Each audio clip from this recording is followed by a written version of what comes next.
Hello, welcome to my new shorts. কেমন আছো তোমরা সবাই? এটা তো বুঝতেই পারছো যে লক্ষ্মী পুজোর দিনের কিছু মোমেন্ট। এবারে আমার বাড়িতে আমার লক্ষ্মী মা এসছে, আর লক্ষ্মী মা প্রতিষ্ঠার কিছু মুহূর্ত তোমাদের সাথে শেয়ার করলাম। জানো, 2 বছর আগে যখন আমার গপু দাদা আসে, তখন গপু দাদাও যেমনভাবে আমার কাছে এসছিল, ঠিক তেমন করেই লক্ষ্মী মাও কিন্তু আমার কাছে এলো। গপু দাদাকেও আমি ছোট থেকে মাকে বলতাম যে মা, গপু দাদা, একটা গপু দাদা নিয়ে আসবো। তখন বুঝতাম না, তাও বলতাম।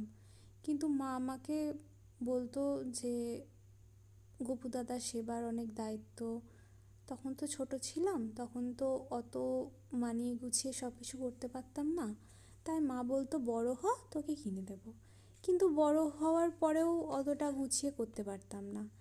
কিন্তু আজ থেকে 2 বছর আগে আমার হঠাৎ করে জানি না কেন মনে হলো যে আমি গপুর ড্রেস বানাবো। আমি তো ফেব্রিক করি, তোমরা আগের শর্টসে দেখেছো হয়তো।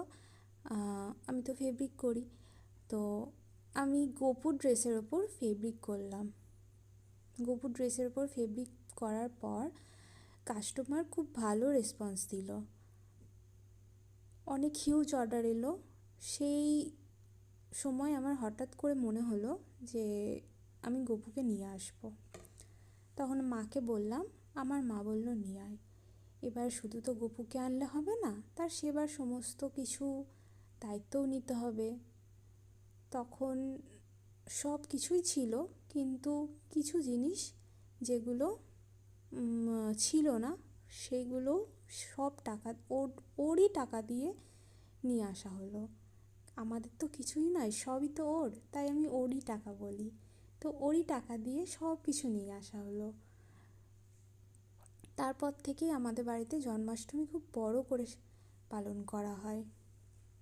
আর এবারেও আমার লক্ষ্মী মা এলো।